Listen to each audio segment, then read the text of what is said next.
Hey guys, how y'all doing today? Just got off work. Just somebody brought some Rice Krispie squares, which I'm gluten intolerant or celiac or I don't know whatever word you can think about. I can't eat gluten, and so I can actually eat Rice Krispie squares. It's nice. It's nice. Um, Boy, I had a weird day today, man. I was really, really angry for the first half of the day. I was really, really angry for the first half of the day, and I was just like constantly grumbling. And then about halfway through the day, I find that I don't like to just let my emotions be my emotions. You know, I don't care to do that. I care to acknowledge and then investigate. That's what I do because I've been dealing with depression my entire life, and if you don't acknowledge and then investigate, you'll never be able to climb out of the depression hole. And so today I acknowledged that I was feeling angry, I was feeling pissed off, I was being short with customers, shorter than I'd like to be. And then so I acknowledged it, and then I investigated it while I was going, and what it is and what it was, and I was happy that I finally figured it out, is that there is a disconnect going on between me and my customers, and it's frustrating me. And what that disconnect is I am in a situation, like I'm in a toy store on Christmas, right? I'm in a toy store on like during Christmas, and typically when people can come into the store, they are confronted with what that means in a visceral sort of a way, right? They see the energy, they see the throngs, they see just the pulsating rhythm of what it means to come into a toy store during Christmas. And what it means is that when I'm serving them, when I'm helping them, if they're in the store, there is just an implicit understanding between the two of us that, oh, hey, you're in a toy store. That is during Christmas, right? There's 100 people in this like very small place right now. Things are happening. It's pulsating. There's a lineup out the door, right? Like the place is hopping. And everyone understands that. And so everyone is on board and acts accordingly and is like, oh yeah, it's difficult. You can't really live in an illusionary delusion space. But that's not what's happening right now, right? That's not what's happening. What's happening now is that we're in a lockdown, and so people can't come to the store. They can't come inside. The best that they can do is order through the website to get their items, and then we have an entire system. So we've turned ourselves into a warehouse, right? Which is great. It means that we can continue serving the community, right? Which is what I want to do in this job. I want to make sure that my community is well served and that I'm doing a good job for them. And but and it's not really their fault, right? And this is something I think that's really key. I'm not blaming them. I'm not saying how dare they. And I'm really happy I kind of came to this today. What I'm saying is that they have no way of understanding the fiasco that is working in a toy store at Christmas, especially as we operate under a completely new system, a completely new way of being, right? And so when they call me, I can hear them in their pajamas, right? I can hear them in their pajamas. They're just calling me, and they've got this real like, so Jonathan, I really wanted to order something from you. It's my nephew's bar mitzvah, and my niece has a birthday, and I'm wondering if maybe you could help me find an item. My expectation is that you'll run back and forth from the phone 6 or 7 times while I go, no, that's not right. And that's just not going to happen. Like, it's just not going to happen. I hope your niece or nephew, I hope your nephew had a wonderful bar mitzvah. I hope your niece has a wonderful birthday. I am going to spend 30 seconds on the phone with you because I have to direct you to the website, because that is how you order from me. I have to do that. That's the system that we have in place. If you're having difficulty with the website, I have to send you my customer service line. I understand that that's inconvenient, but that's the system that we have in place. And there's nothing I can do about it, right? And I understand that it's disappointing, and I'm disappointed because I want to be dealing with customers directly. I do. I want, and more importantly, I want to, when I say I don't have that item, I want to successfully be able to give them something else. I really do, but we don't really have a system in place, which is understandable because this is the first time we've ever done this stuff. So it's just a different kind of madness. The difference here is that there is a technological barrier between us. And this really gets to what I wanted to be talking about today. This technological barrier that exists, which means that there are people who are living in their own sort of fantasy universe. No. Let's be nicer and more accurate. There are people who are just waking up and living in their own living space, right? And they just are like maybe casually browsing through the website, right? And they think to themselves, or maybe they have a little bit of difficulty, and they think to themselves, you know what, I'm just going to call the store. I'm just going to go ahead and I'm going to call the store. I've worked with these guys before. They'll be able to help me. And the reality is that I can't. I actually can't. Like, our systems are so overloaded, and our systems are so... like we've got to operate in the way that we're operating. And I understand, like, people want to order something and they're annoyed that it's taking all day for the thing to happen, but it's like there's 500 of you ordering. You know, there's 500 people who are trying to push something through a system that was intended for maybe 10 orders a day, 20 orders a day, and it's getting 500 orders a day. So we're doing our best and we're trying to get it happen, but at the same time, like, there's just a disconnect between the customers and what's going on in the store. And the energy that I am existing at is not the energy that they are existing at.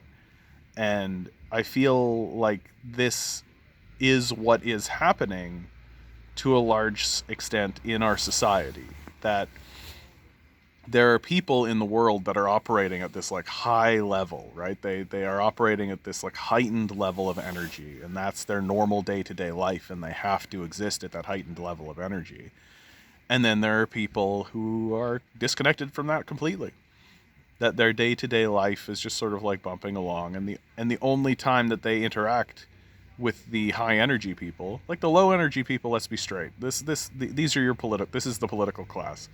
These people don't really work that hard, right? Like, you can go see how much time they get off. They get paid very well to do very little.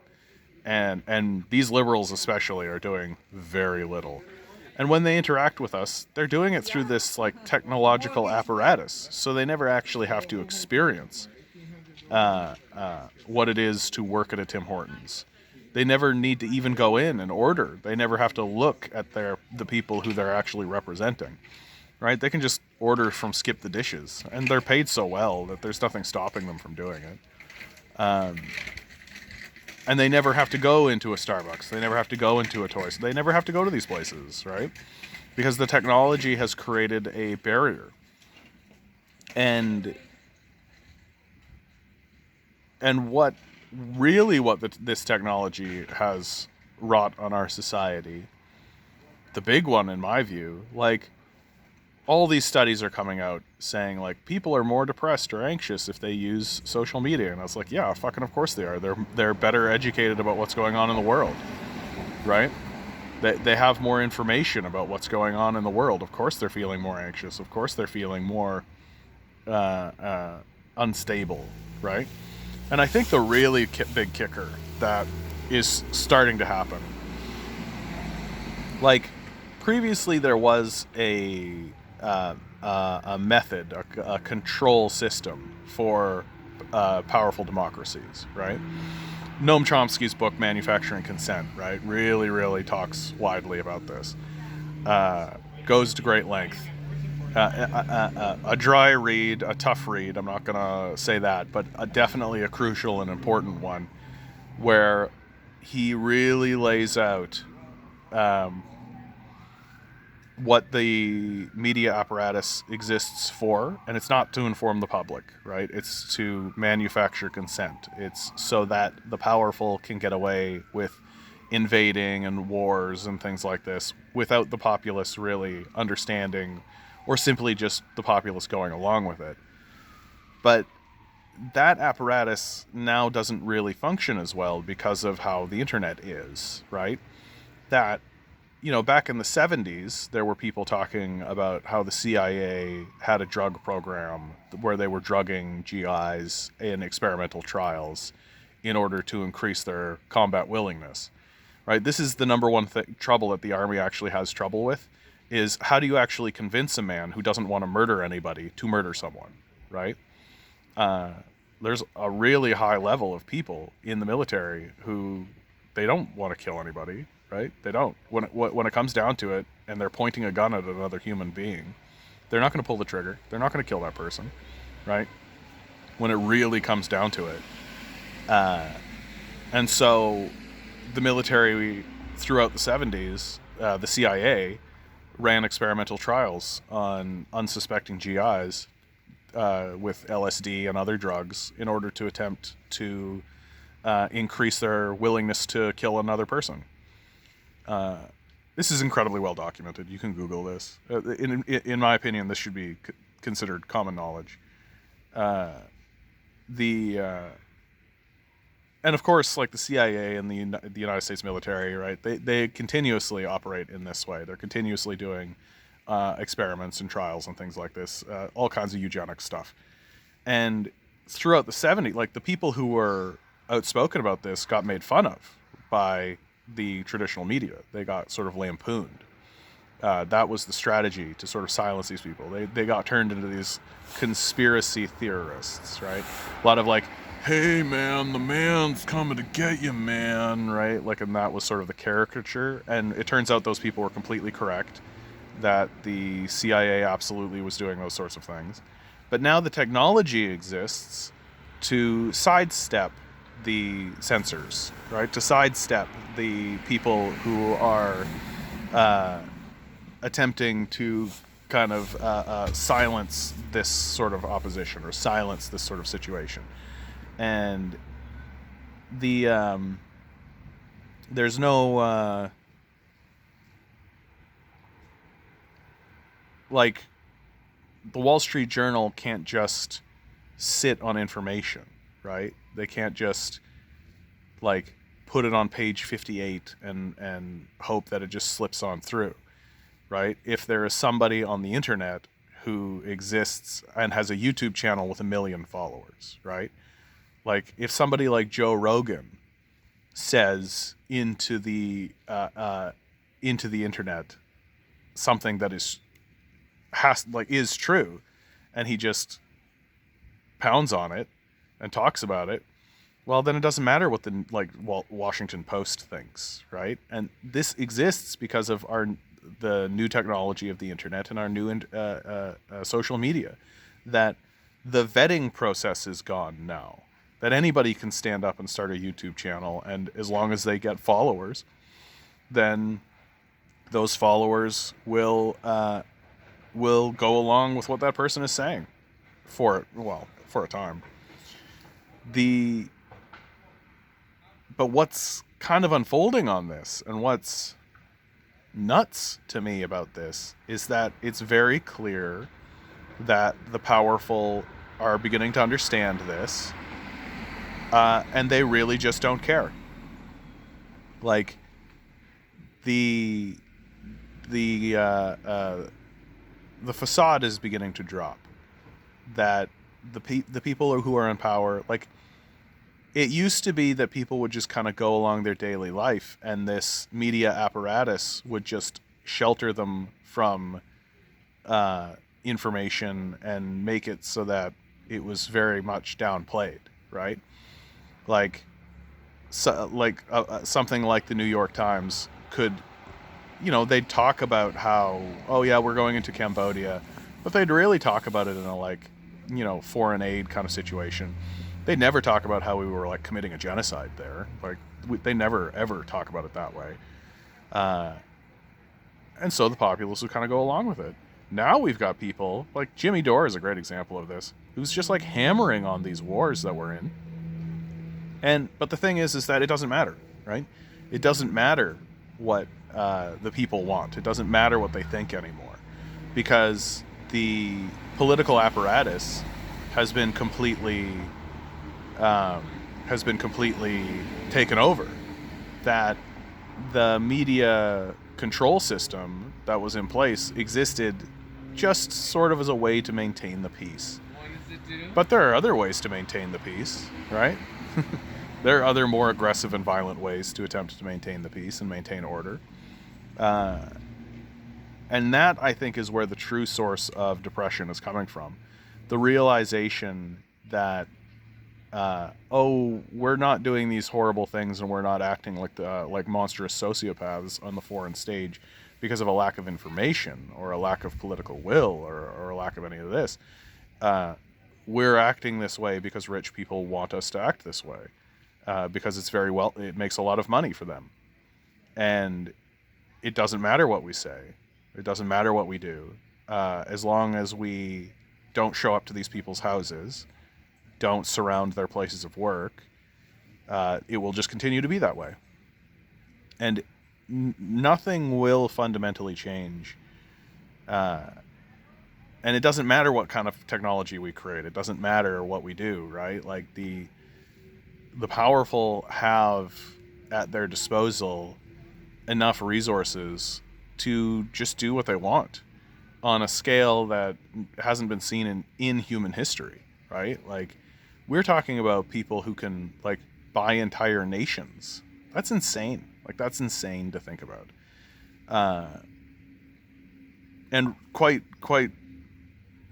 straightforwardly, it truly will not be until the populace shows up at the White House and surrounds it, shows up at the Congress, shows up at the Senate and surrounds it. And I'm not talking surrounds it with like you and your buddies. I'm talking about hundreds of thousands, if not millions of people.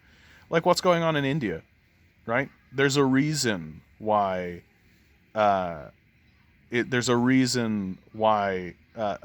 political system in India, there's a reason why the mainstream media refuses to talk about these protests that are happening in India. There's a reason why they're not talking about them. Because they understand that this is how the game ends for them.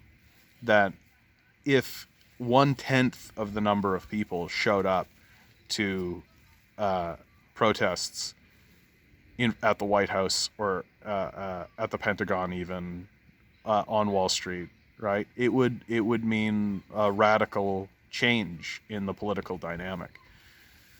That at the very least, the power structure would have to remove the mask and just be the fascists that they actually are, right? That they can't just continue to operate the way that they have been.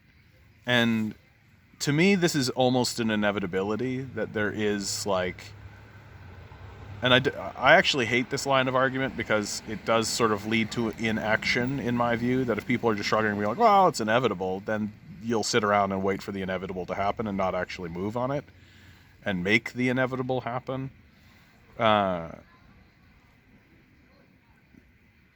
I do feel like the energy is there, that once this COVID thing generally clears up, I think that mass protests are on the way. In America, let's be very clear how I feel about this. In America, I think Canadians are too apathetic, gullible, and stupid that they require permission from Americans to do anything. That they're never actually going to do anything of their own accord. Like they need to know that Big Brother is on their side. They need to know that they're not going to stand up. They can't, like, Canadians can't stand up for themselves. We need permission from the Americans first. I mean, it's just exactly like we always have followed America in terms of protest movements, in terms of this kind of stuff. In terms of legislation and legislatively, we legislate differently. But in terms of like cultural movement, we always have followed the Americans. We're we're lockstep with them. Like when the abolition movement started in the United States, the Americans had to have a war about it. Oh, hold on. I gotta end it. I got people at my doorstep. All right. I love you all. Goodbye.